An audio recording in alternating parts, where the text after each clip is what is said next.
Good evening and welcome to Zion's Banner.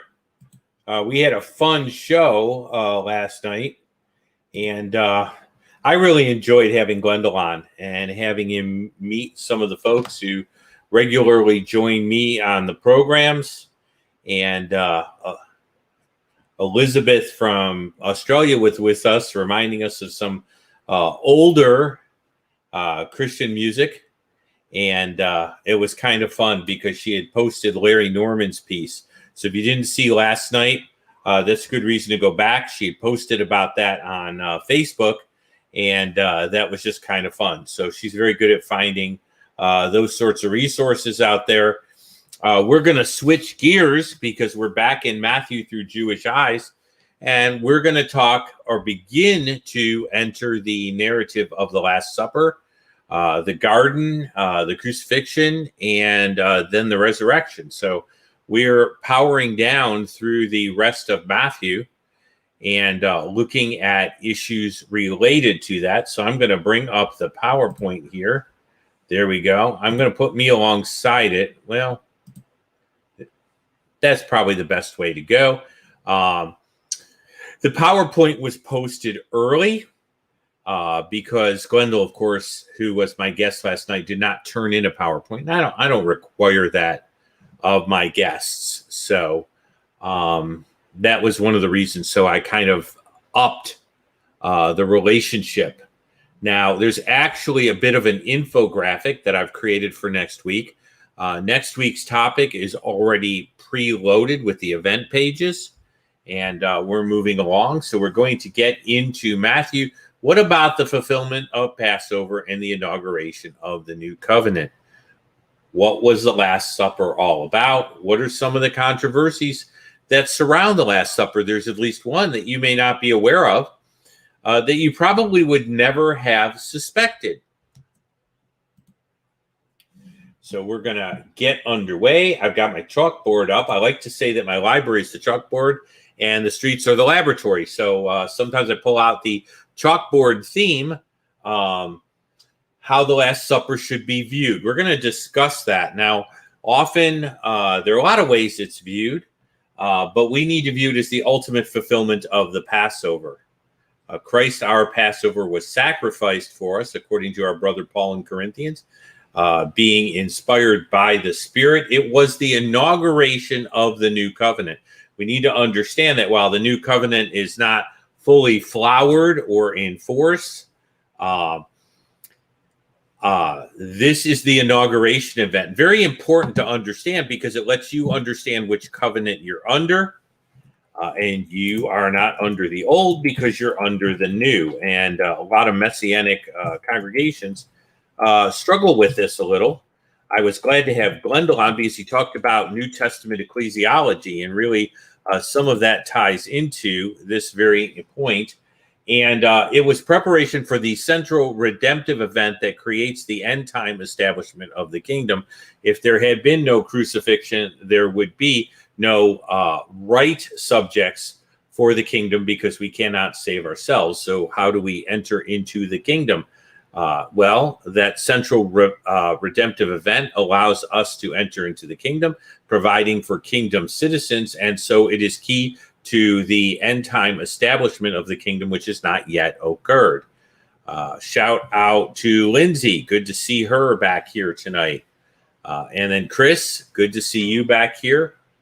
And it looks like people are coming in. I'm just really excited. This is the way we have to view the Last Supper. So this is going to give us kind of our context. Now, you may think that this is the way the Last Supper is viewed, but really there are some out there that would view it differently. And so we're going to see at least one of their objections, or at least potentially view it differently. Now, Matthew is not the only one who depicts the Last Supper. And we have stuck to one of the gospel. Now realize that the other two gospel accounts that are synoptic help augment our understanding. But since I'm doing Matthew through Jewish eyes, I tend to stick with Matthew. Shout out to Jimmy Ivy. So it is great to have her there tonight. And If she wants to throw in a prayer request at the end as to how things are doing, I know that there's been some challenges lately. I would be glad to pray for her. So that's an aside. We need to understand that. So we are dealing more with a Matthew account. Now I'm going to augment the Matthew account, but do understand that when you're doing a book study, rather than trying to harmonize the three synoptic gospels, now the word synoptic means having the same view. So those gospels have most of the same events. They have augmented material, but they give us, the same story from different perspectives with a very, very similar view. Now, John is distinctly different.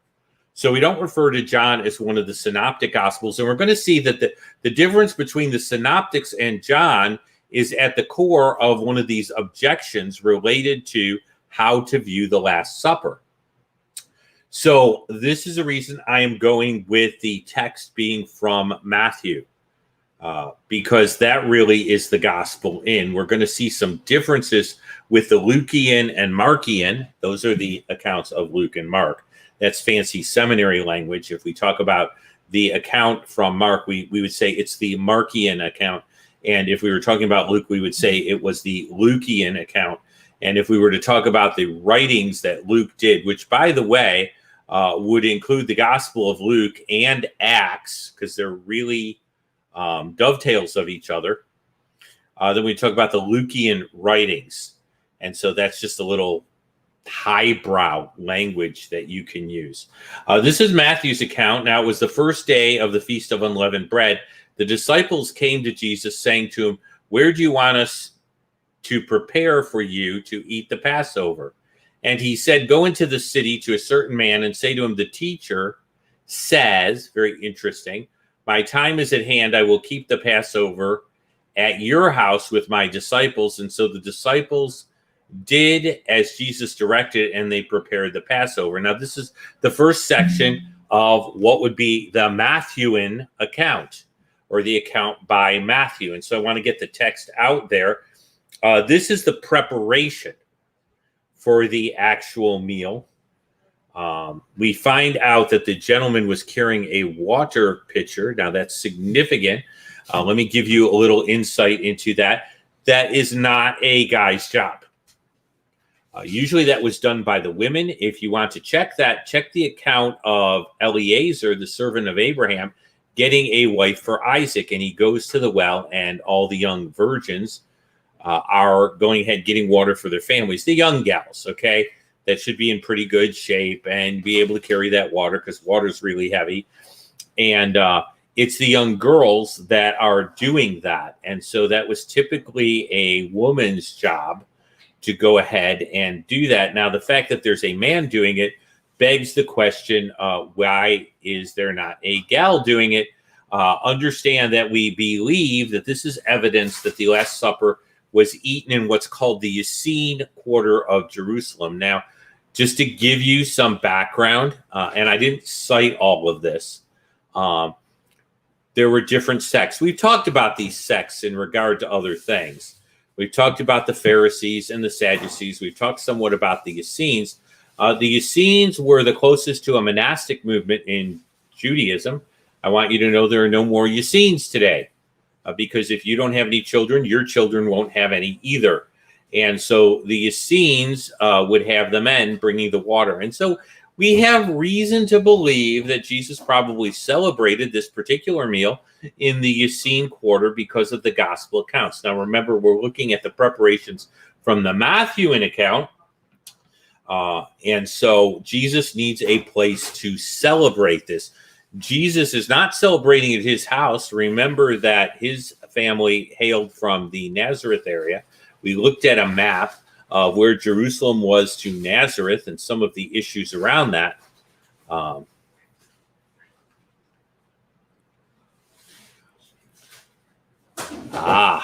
This is interesting. Lindsay points out a discussion that we're going to get into. Michael Root is going ahead and sharing a theory that's out there. Now, I don't know if everybody who comes to the conclusion the Last Supper was not a Passover. is using the same depiction or the same reasoning. So I will ask Lindsay later whether the reasoning that I give for people dismissing this being an actual Passover Seder is the same as Michael Rood's. And that will be an interesting conversation in and of itself, because there may be different reasons that people come to this conclusion, and they may be unrelated to Michael Rood's theory. So this is the preparation. And I'm going to remove that there. That showed up again. Sorry about that. Because I need to move the slide forward. That's our... Wow. That does not want to... there's a theory that doesn't want to die. Okay. And this is the point. There are whole sections of Christianity that deny the clear statement in these three Gospels. And I'm going to show you that it's a very clear statement in these three Gospels. If you have a clear statement in the Gospels that something is something, then you have good reason to believe that it is. So I'll be interested in Michael Rood's theory. I know why the fellowship I came from had a real problem with this being a Passover Seder, but I want to let you know that Michael Rood is not the first person to deny that this is a Seder. Shout out to Slam. Glad to have her here. Let me give you the reasons that I am aware of for people going ahead and doing this. They may be Michael Rood's reasons, and they may be entirely other reasons.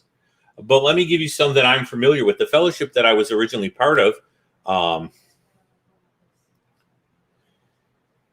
had some real problems with this account of it being a Passover Seder, which is very interesting for me being a Jewish believer and making those connections very naturally related to this. Some of them would argue that this was a memorial meal related to the Passover, was not the Passover itself. Now, the first historic problem with that is there is no provision in Jewish law for a ceremonial practice meal for the Passover. In other words, the Passover is the Passover. There's no provision made to have any sort of meal like this if it's not a Passover meal. In other words, the Seder, which is what the meal is called, is uniquely ordered, and it's a unique meal. It is not to be duplicated on your average Friday night.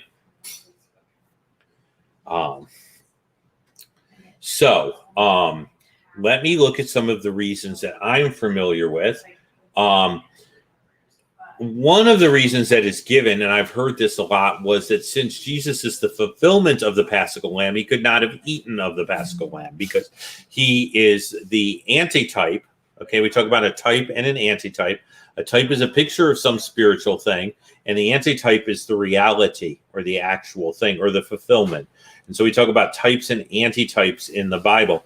And so someone would say that the Passover is the type, Jesus is the antitype, he's the fulfillment. And so clearly, as the true Paschal Lamb, he could not have eaten a Paschal Lamb.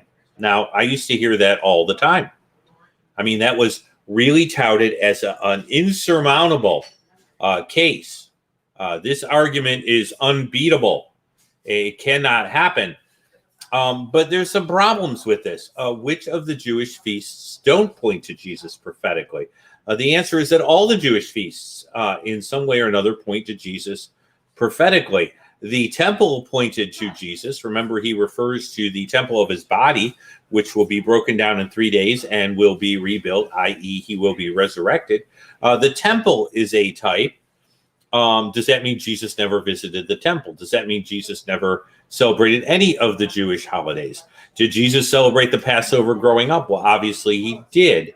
But if he did, he was the Paschal Lamb. Now, whether he was going to be crucified that year or not, he is prophetically the Passover Lamb. He is prophetically the antitype to that type. And so that rule really does not strike me as all that insurmountable. I think it can be easily answered and surmounted. Besides that, where do the scriptures ever say that the antitype and type can't come together in any way? Where they're like oil and water and they can't mix, or worse yet, like gasoline and something that just blows up. And so where do we get this rule? We're placing an arbitrary rule on the scriptures that has no scriptural basis.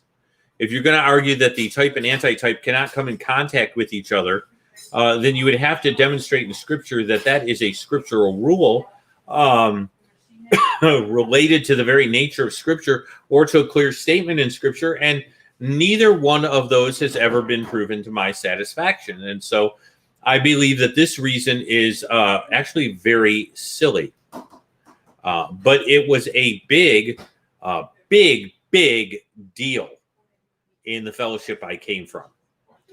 There were at least 2 or 3 of us men that felt very strongly it was a Passover Seder, but we ran into the guys who didn't.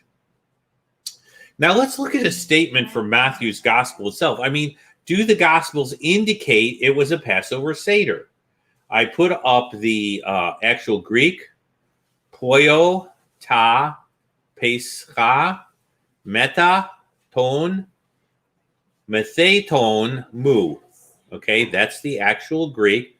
I will keep this Passover. Now, the at your house part comes later, so I've clipped the particular.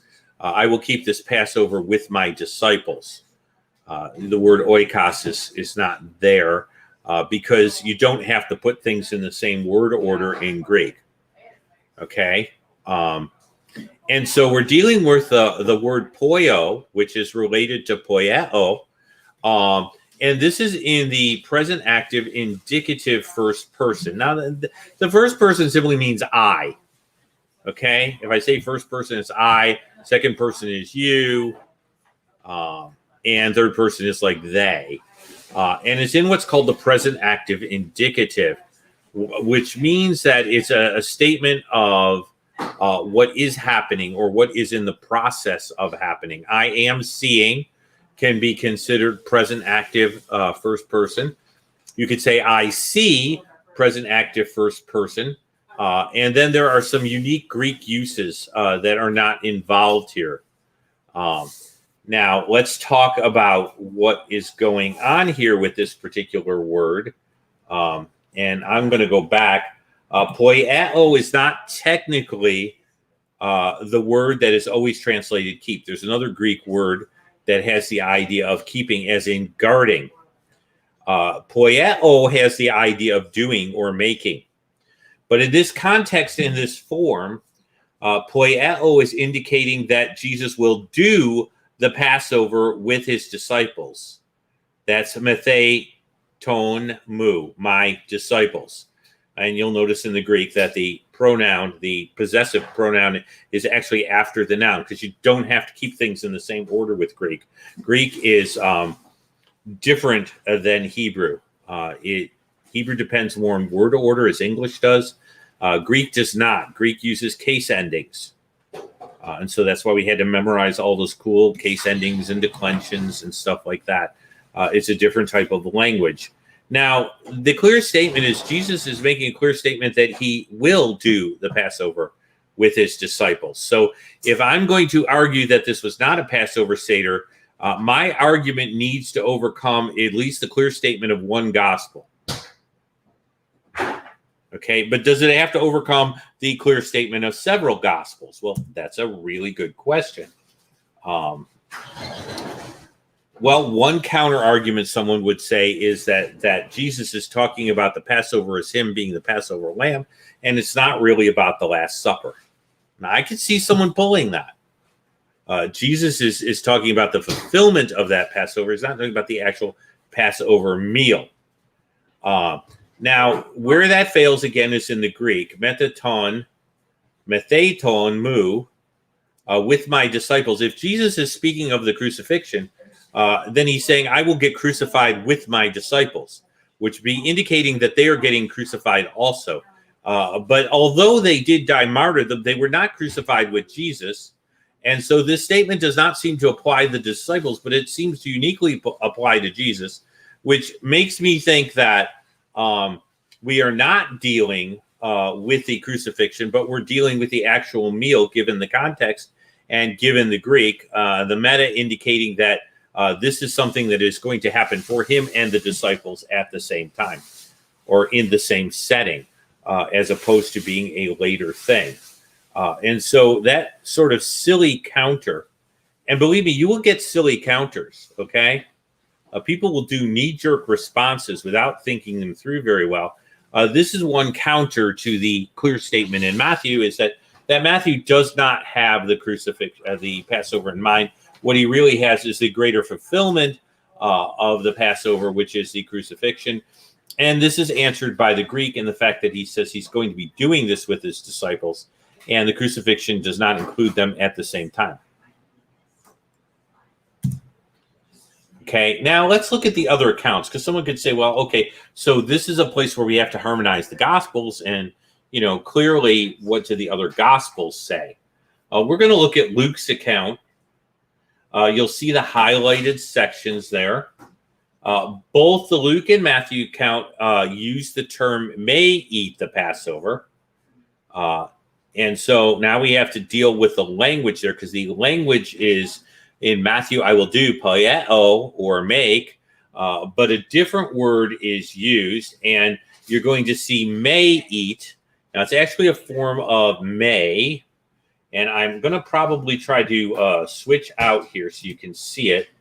Let me go back here for a second and just pull up Luke 22:7 up here so you can see the actual thing going on here, because it is a different word and I want you to see it.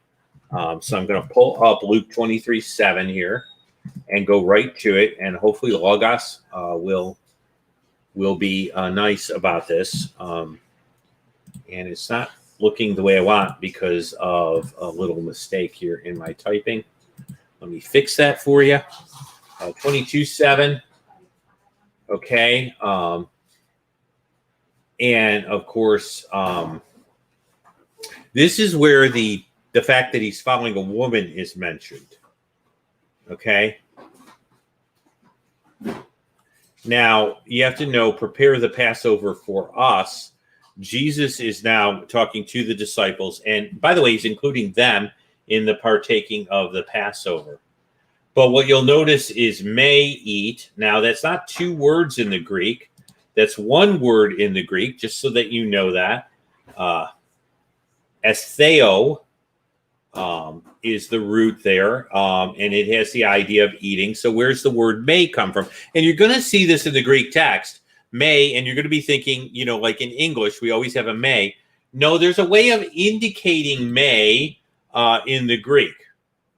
Okay. And the way of indicating may in the Greek is the use of a mood of a verb. Okay, so we do things a little differently in the Greek. We use a mood. So I said something was present, active, indicative. Indicative is a mood from the word like to indicate.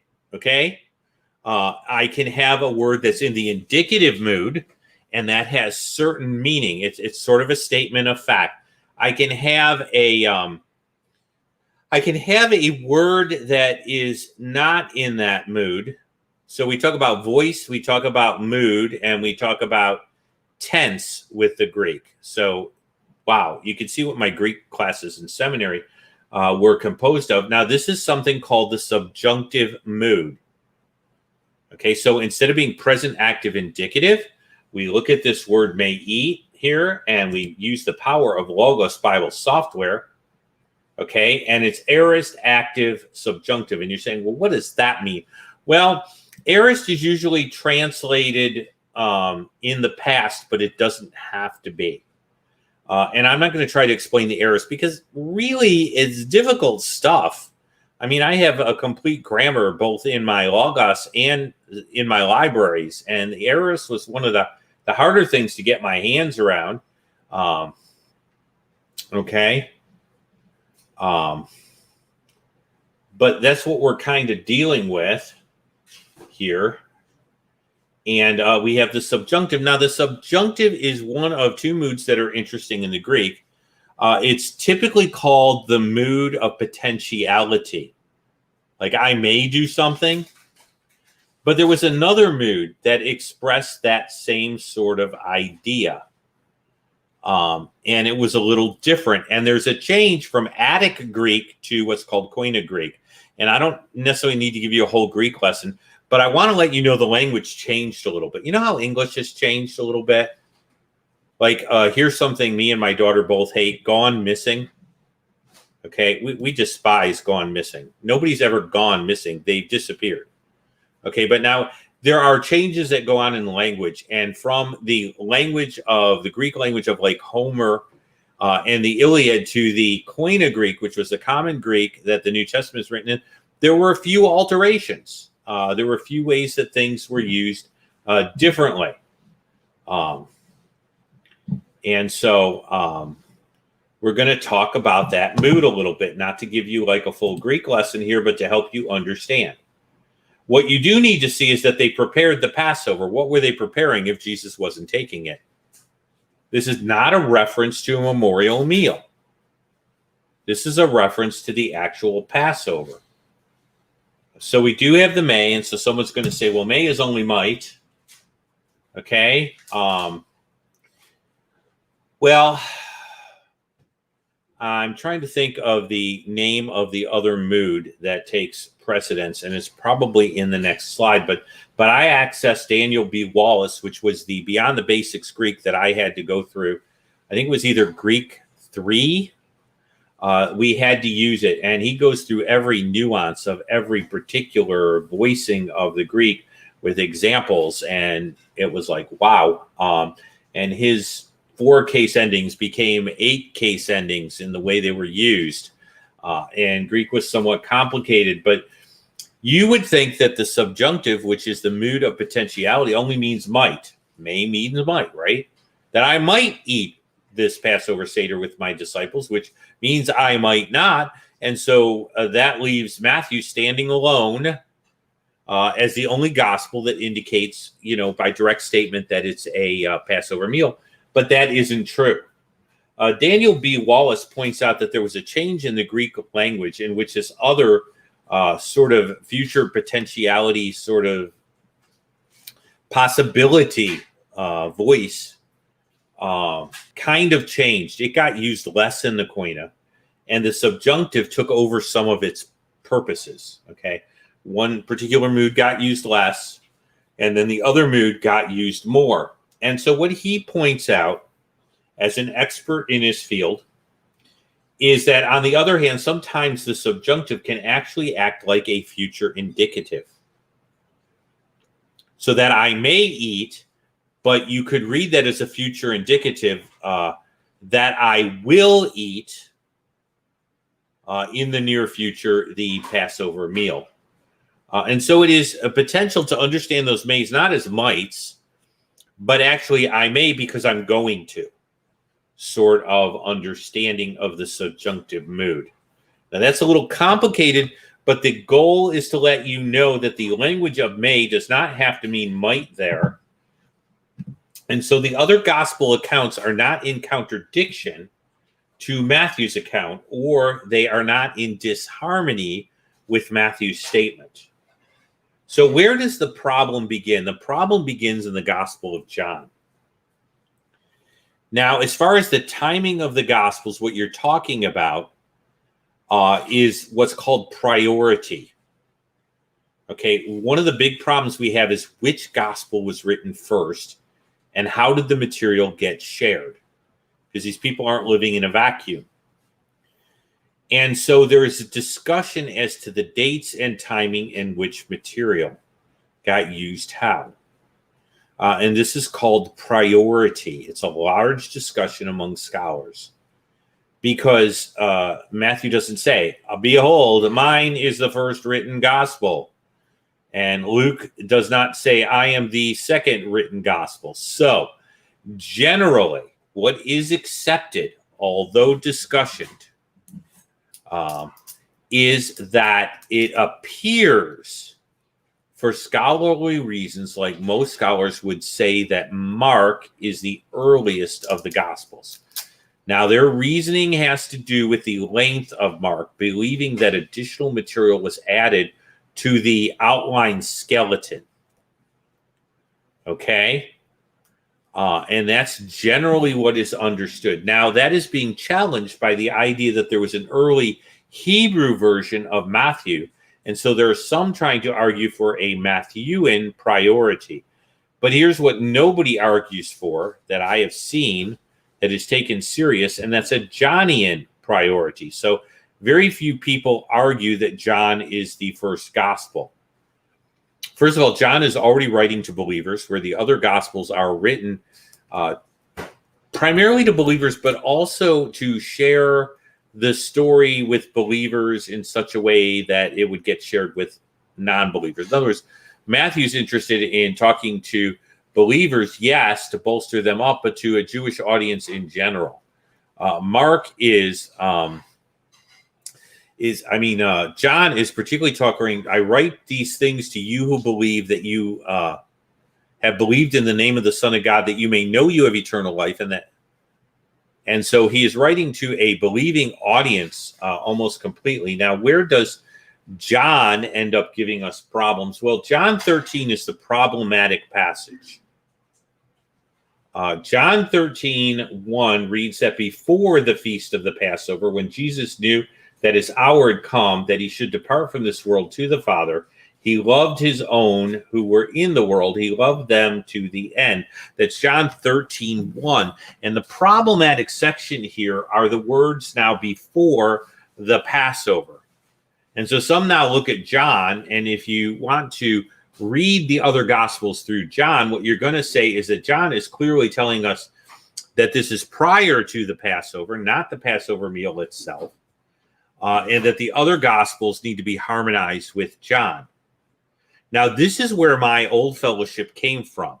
Now, as far as holding some of the same convictions, I do. We didn't leave them because of a difference in conviction, because there were some men that felt it was a Seder. It was a disputable issue. It's just that those that wanted to dispute it were somewhat strong about it.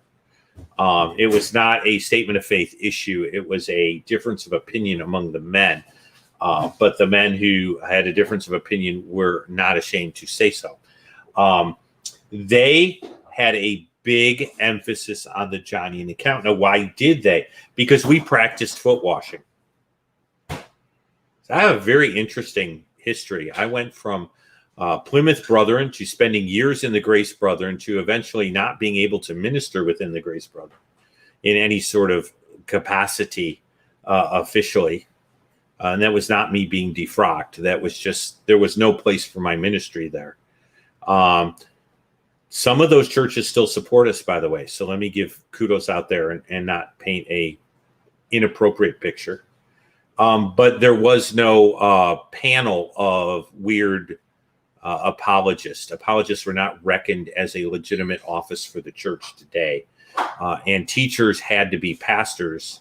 There was no such thing as allowing for a office of those who are gifted teachers to exist if they were not presently pastors. It's all disappointing, but it was just the way it was. So I went from Plymouth Brethren to Grace Brethren. I've had a very interesting sort of journey. They were very into the foot washing. It's one of the ordinances. Men with men and women with women. Just, everything was above board. And so they focused on the Johnian account in which the foot washing occurs. And in so doing, they tended to read the other Gospels through the Johnian account. Instead of taking the three witnesses and reading John through them, they took the one witness of the Johnian Gospel and then read the other three through it. Now, the problem I have with that is, first of all, John's Gospel is not the first Gospel. It's a later Gospel. Even if you want to go with Matthewian account, that would put Matthew first. If you want to go with a Markian priority, that puts Mark first. There aren't too many that argue for a Lucian priority that I've seen, but nobody argues for a Johnian priority. So you're taking the latest of the Gospels and you're trying to read that back into the earlier accounts, which makes no sense to me at all. Okay.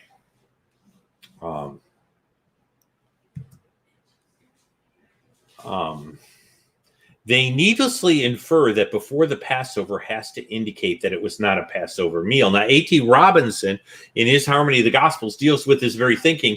It is needless, and let me bring this up so you can see A.T. Robinson. It is needlessly inferred that John, by the expression, means that there was a full day before the Passover meal. In fact, the words in the verse during supper, rather than imply before Passover, rather imply that before Passover is just before the meal started.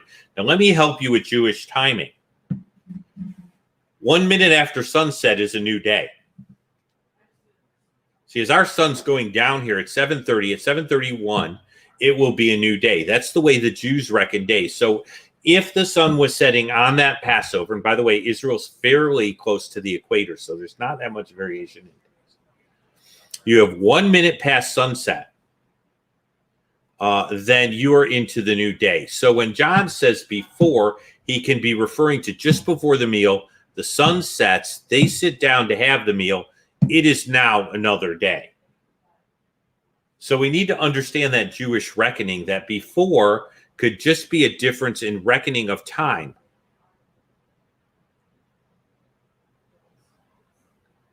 Okay? And it could just be a reckoning of time. Well, that is neat that Dr. Linda, I believe, Dr. Lydia discussed this. So that's cool. Nice to walk in good footsteps.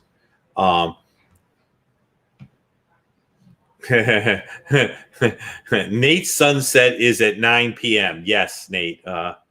You are in the east, and you're probably further north. And but you probably don't have the sun coming up as early as we do. And I wish it didn't. It really messes with my sleep cycle. Working on that. Just to show you the comments that were up there, because I'm making reference to things you guys ought to be able to see. And Nate is pointing out that it is a horrid hour that is sunsets. So does not need to mean that. So John is not necessarily stating that a 24 period elapsed. He is not necessarily reckoning the same time. And as A.T. Robinson states, there does not have to be a tremendous disharmony in the understanding of John.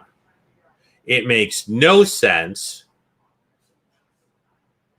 It makes no sense to go ahead and read the other gospel accounts through John, which is later than some of those gospels in my mind, because now you're reading later material back into earlier material. You're also talking about Matthew had better have Passover right, because he's talking to a Jewish audience. See, there are things you can't afford to be wrong depending on which audience you're talking to. Greeks aren't necessarily going to care. Romans definitely don't care. But Jews, where they would care if he got that detail wrong. So I don't expect Matthew to risk that. Whoops. Nate's telling us when sunset. Okay, I'm sorry about that. So I'm grateful. 7:30 is nice, but if the sun just came up later at about 7:30, I could probably live with that. I'll get that back. So let's look at the betrayal. He sits down with the 12 as they were eating. Assuredly, I say to you, one of you will betray me, and they will be and they were exceedingly sorrowful. Now that's the disciples. So they're reacting to his statement. This is like a really shocking statement. Each one of them began to say, Lord, is it I? So they're turning to each other to look at, who the bad guy is and asking Jesus. And Jesus said, the one whom I dip my hand, whose hand dips his hand with me into the dish will betray me. The Son of Man indeed goes just as it was written of him, indicating this is fulfilled prophecy. But woe to the man through whom the Son of Man is betrayed. It would have been good for that man if he had not been born. Then Judas Iscariot was betraying him. He answered and said, Rabbi, is it I? Which is like what you don't want to ask if you're the betrayer. And he said, you have said it. Now, that's a very clever technique that Jesus uses, where he is not the one actually saying it, but he says, you've convicted yourself in a sense. We're going to talk about Judas's leaving of the meal and how significant this is, and where this comes in and how I understand it. And then I'm going to go back to the question about Mark Rude, because I would like to know why he comes to the conclusion that he's come to. And it's probably a chronological thing that he's doing as far as the way he views the timing. Now, I dealt with some real things where I came from in the fellowship. Some of the men in our fellowship assume that Jewish customs which exist now obviously would never have existed in Jesus' day, which is quite faulty in thinking, because the Jews have been very strict about preserving their customs. The rabbis opposed Jesus, but that doesn't mean that the customs that they described were not in play at the time. Okay? If an unbeliever says that today's Thursday, does that make it not Thursday? I mean, we can't play that sort of genetic fallacy. The Jews were incredibly quick to preserve customs, and many of the customs that got inculcated were there previously. And remember that the Second Temple period, with all its Judaism, was a tremendous period where things really do start happening that get set one way or the other in place. You can't suppose that there weren't multiple cups. In fact, one of the guys in our old fellowship actually proved 2 cups. But he assumed that there's no way that what Jews do today is what they did back then. Which, by the way, and I'm going to say this just is almost borders or starts to move towards a veiled form of anti-Semitism. Like, Jews today obviously have not preserved anything biblical. And that would be a wrong assumption. Or the customs they had in Jesus's day obviously are not something. In other words, every rabbinical writing or tradition is automatically suspect. Well, I could do the same thing with the church fathers. I have as much reason to do that with the church fathers. And while they'll do that with the rabbis, they won't do that with the church fathers. And I think what's good for the goose is good for the gander. If you're going to view the rabbis with that type of suspicion and Jewish customs with that type of suspicion, I think the same inference should be used on the church fathers. I don't think it's right to necessarily elevate them and totally degrade. There are great problems with the rabbis, but one thing they were very concerned about was the preserving of tradition, custom, and they were very concerned about method and the way things were done. So I don't necessarily make that supposed. That puts Jesus's dealing with Judas and this issue of his betrayal between the second and third cup in the Passover Seder. Now, I've done a Passover Seder online that was done for our church, and I believe it was posted on YouTube, and I will look for the particular one and try to link this one to that, because you can go back and see me do that live Passover Seder, which discusses some of that. Some of you were there for that. Brother Steve was there all the way from Colorado. And so some of this stuff plays into it. Why then aren't all the cups mentioned? Because they don't have to be. A Jewish audience would know, and a Roman audience doesn't care. Also, the gospel writers emphasized the things that were important to who Jesus was and to conveying that to their audience. Those cups that have little to do or less to do with emphasizing who Messiah is and what he's going to do weren't necessarily included. We have to understand something about the gospel accounts. They're accurate, but they're not inclusive of every detail. So we don't have to assume, we do not have to assume that because something is absent that would normally culturally be there, that it could not have been there. We don't need to do that. So we have multiple cups. And we can start with Origen as far as dismissing some things. And Origen has his problems. In fact, he's the one who really pushes the allegorical method in some places of Scripture that I'm not real comfortable with. But, okay, I'm sorry. When I hit that twice, I get it twice. So let me go here. Okay.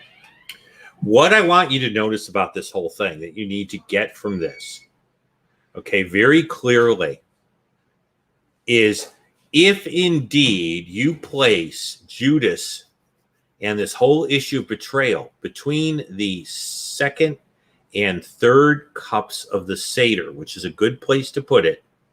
That means that it's prior to the meal. That's what I want you to get from this, that it's prior to the meal. If it's prior to the meal, that's highly significant. So that's what I'm kind of getting at here. And that's kind of where I'm at.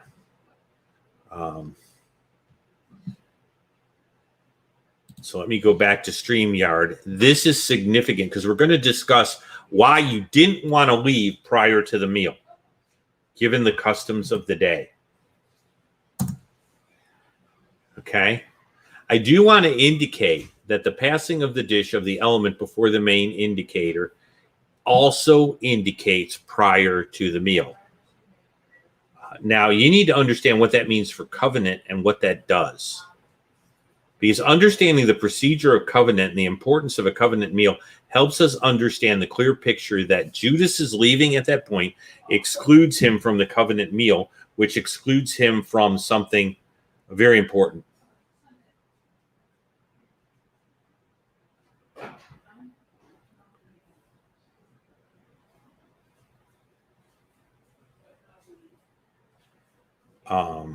Lindsay says she can share. The arguments aren't exactly the same for some points you made. I can share what I found compelling about Rude's points. Do you have sort of... I have sources that you may find interesting if you want to look into it. Sure. No problem there. Do understand that I have strong reasons for believing it's a Seder because of the context of Matthew. But that doesn't mean I won't look at the material. It just means that I'm pretty aware of Matthew's audience and what this would mean to Matthew's audience. And it could very well be that a lot of those points are out of the Markian or Lukian accounts, which itself is interesting. Oops, I did it again. I have to remember to move the cursor over to the right place. Here's what you need to understand about the meal. Okay, having a meal was a part of making a covenant. Covenants that Israel made and that God made, God didn't do it exactly the same way, but he used cultural forms, you know, kind of like teaching tools, what people expected he went through. We don't know a lot, but we do have some indications. The slaughter of an animal was part of making a covenant. Now, where does that fit in? Well, check out the book of Hebrews.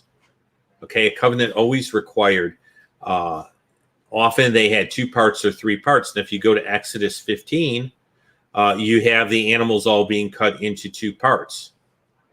Okay, and Abraham walking between them. That's very in keeping with the covenant sort of style of the Eastern time. Part of it was burnt in honor of the god. Now that's a little different. Part of it was eaten as a covenant meal. So the 2 parties of covenant would enjoy a meal together, representing their partnership in the covenant. It was symbolic. We're both partaking. We're both fellowshipping of the same thing because we are in the same covenant together. We have the covenant together, and the meal is an illustration of the oneness that we have in the covenant. Also included in a lot of Near Eastern covenants is that the vassal, the lesser party in the covenant, okay, the one who's coming under the king, was compelled to visit the great king annually to renew the covenant. Now remember that God required the Israelites to have 3 pilgrim feasts. And so God plays off of this system and this understanding and this way of doing things back then in order to make a covenant with Israel that they would understand, and also that those forms were adapted by him to be used by him to make an honest, proper covenant. Okay, kind of like contracts. Okay, we have wedding vows, which were part of making a covenant, and way back when, even in the Near East, and we have those today. We had dowries. Well, dowries go back a long way. And I just want to say to Lindsay, did you want to share those sources in the chat, or did you want to share them privately with me? Because at the end here, I can let you present a few of those ideas. We're almost near the end. What I want you to get is Judas chooses to separate himself from the covenant meal. Thus, he chooses to separate himself from the inauguration of the new covenant. Thus, he chooses to exclude himself from the means of grace. In other words, Judas is deciding to not enter into the new covenant. Now, Judas is not regenerate. That is true, but that's not the point. The point is the visual of him excluding himself from the covenant meal is an indication that he's excluding himself from the new covenant. Now, God's grace is free, but it has a means. Okay? And so Judas has excluded himself from the means of grace. And Jesus says it would be better if he'd not been born, because basically he's put himself in a position that nobody should ever put themselves in.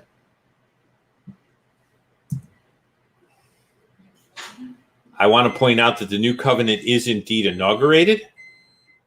Okay, we have 26 through 29. That is the inauguration of the new covenant. So if you want to know what covenant...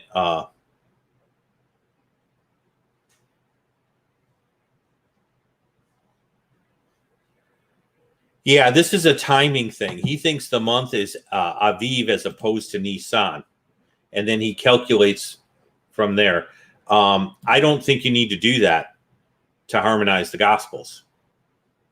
And then the journey from Jesus to Bethany, saying that it was so many days before the Passover, wouldn't make sense in my mind, given the fact that the 14th day, unless you have Jesus, really the accounts indicating that it was several weeks before the Passover.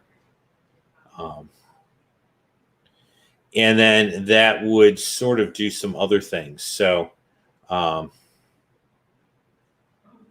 but, I mean, that's just, off the top of my head, knowing where Aviv, Aviv is, sorry. He must be correlating Aviv with Nisan.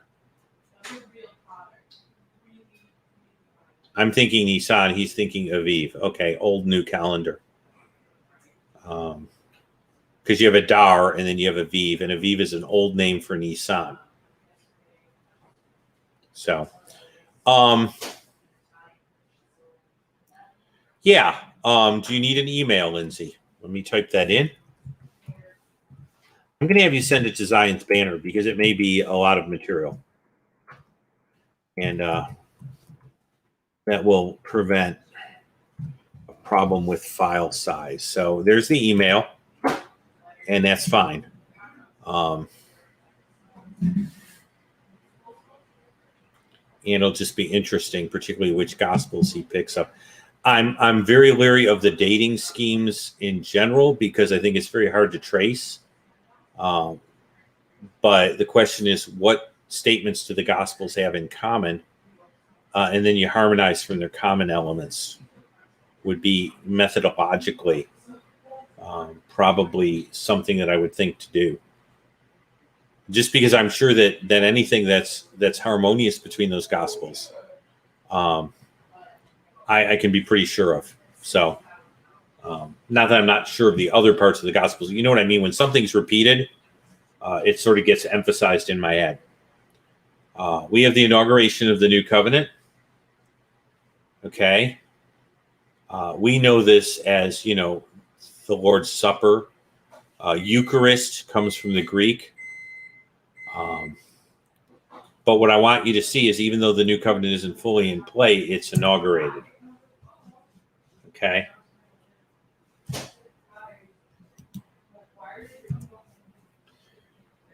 Dealing with a variant. I do have to let you know a variant.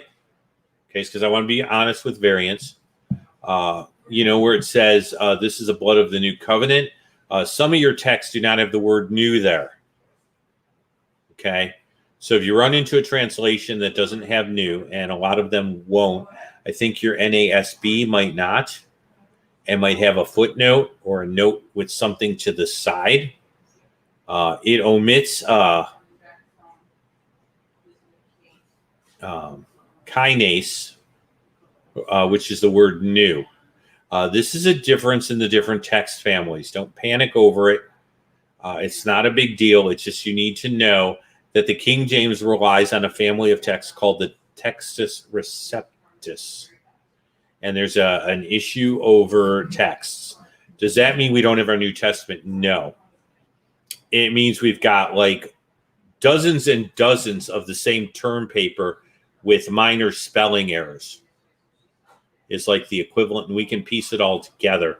It's just you need to know that the Nestle Ellen, which is the Greek that I usually go back to, does not have that word there. And I may be able to bring up what I'm using for Logos there and bring the Matthew 26:26 to bear.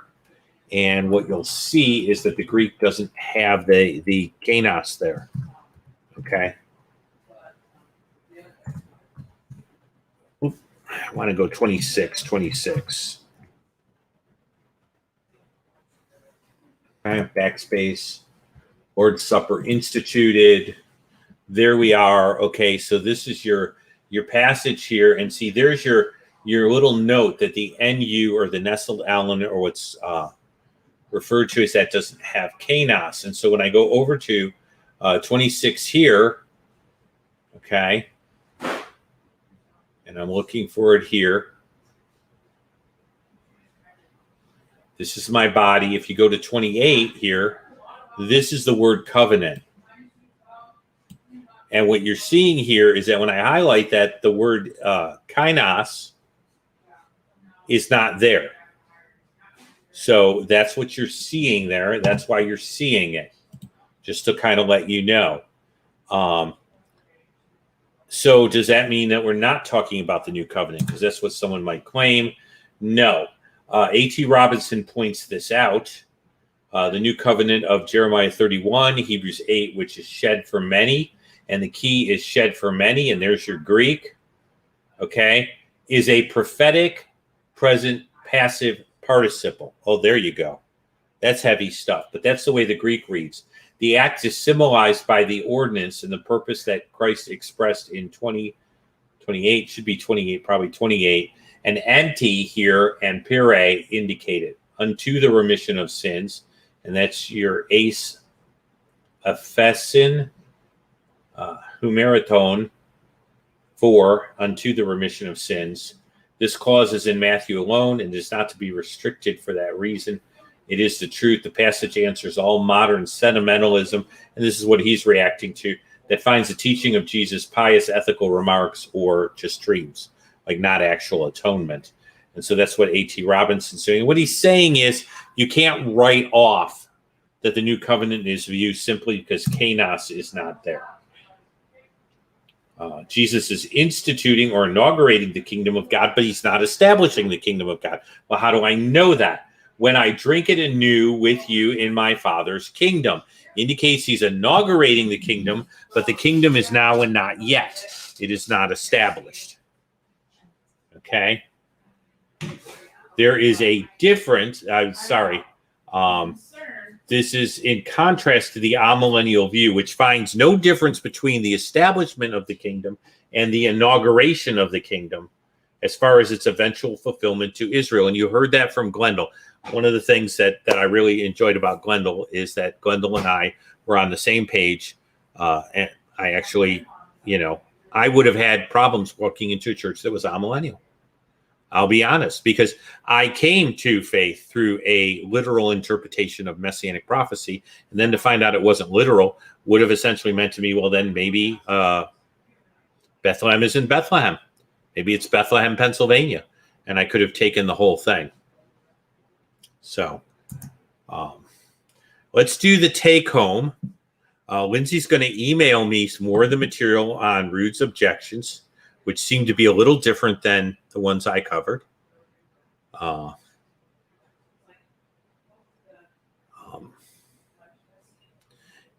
And I will just say this.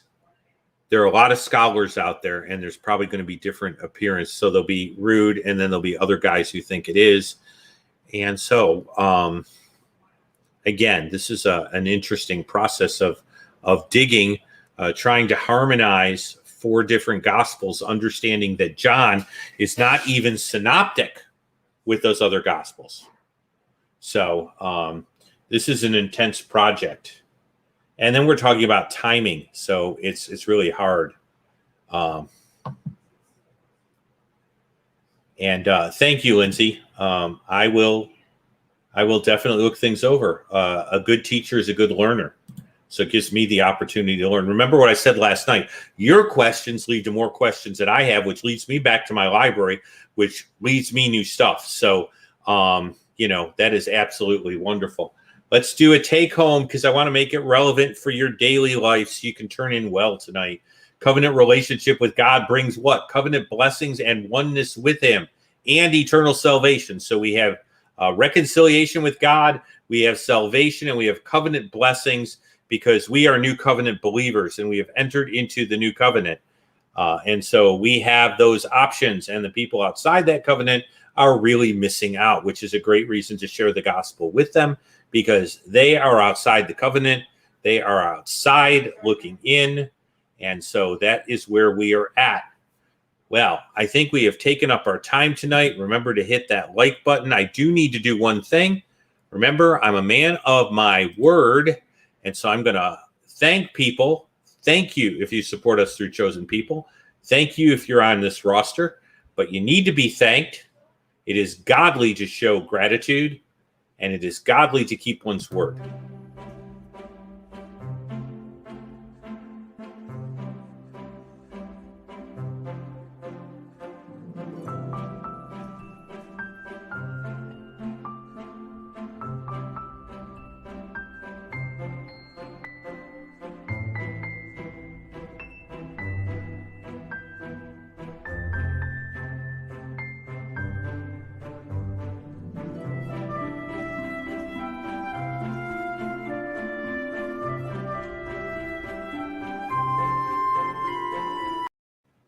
If your name was not on there, it is not because I do not love you and I do not appreciate you. It is simply because I have not fixed the slide and I'm a little behind. Please let me know. I will definitely make this right. I definitely want to recognize people. So thank you for the encouragement. Thank you for continuing to support this channel. We'll be working through the temple and corporeality of God a little bit and digging further. We need to know that we have a God who enters into his creation and is God with us. And so that's a very important truth. I'm going to say good evening, knowing that the sun has not set in certain places and is even further from setting than it is here. But it was great to have many of you with us last night. It was great to have you with us tonight. Be blessed. And if you're watching this and you're not part of the new covenant, you need to go ahead and take care of that.